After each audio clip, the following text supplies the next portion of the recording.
ఏపీలో రాజకీయాలు ఆసక్తికరంగా మారుతున్నాయి. ఎన్నికల్లో వైసీపీ ఓడడంతో ఆ పార్టీ నేతలు పక్క పార్టీల వైపు చూస్తున్నారు. అటు వరుస కార్యక్రమాల ద్వారా పార్టీ శ్రేణుల్లో విశ్వాసం నింపాలని జగన్ ప్రయత్నాలు చేస్తున్నారు. ఇదే సమయంలో రాజధాని జిల్లా పరిధిలోని వైసీపీ నేతలు ఒక్కొక్కరుగా పార్టీ వీడేందుకు సిద్ధమయ్యారు.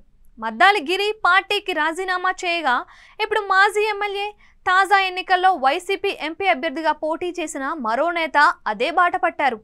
గుంటూరు జిల్లాలో వైసీపీకి వరుస షాకులు తగులుతున్నాయి. ఎన్నికల్లో గుంటూరు జిల్లాలో వైసీపీ చిరునామా గల్లంతైంది. 2019లో ఇదే జిల్లాలో 15 స్థానాలు గెలిచిన వైసీపీ తాజా ఎన్నికల్లో ఒక్క సీటు కూడా దక్కించుకోలేదు. పలు నియోజకవర్గాల్లో అభ్యర్థుల మార్పు, నియోజకవర్గాలను మార్చడం వంటి ప్రయోగాలు పూర్తిగా వికటించాయి. ఎన్నికల ఫలితాల తరువాత పార్టీలో క్రియాశీలకంగా వ్యవహరించిన నేతలు పార్టీని వీడుతున్నారు. ఎన్నికల ఫలితాలు వెల్లడైన కొద్ది రోజుల్లోనే మాజీ మంత్రి రావెల కిషోర్ బాబు పార్టీకి రాజీనామా చేశారు. 2019 ఎన్నికల్లో టీడీపీ నుంచి గుంటూరు పశ్చిమ ఎమ్మెల్యేగా గెలిచిన మద్దాలి గిరి తరువాత వైసీపీకి దగ్గరయ్యారు.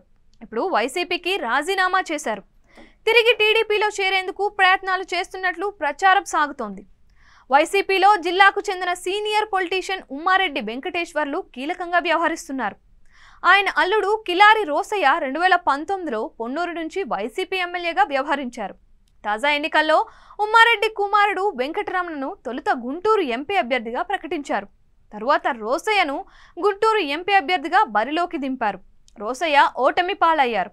ఇప్పుడు మారిన రాజకీయ సమీకరణాలతో రోసయ్య జనసేనలో చేరేందుకు రంగం సిద్ధం చేసుకుంటున్నట్లు సమాచారం.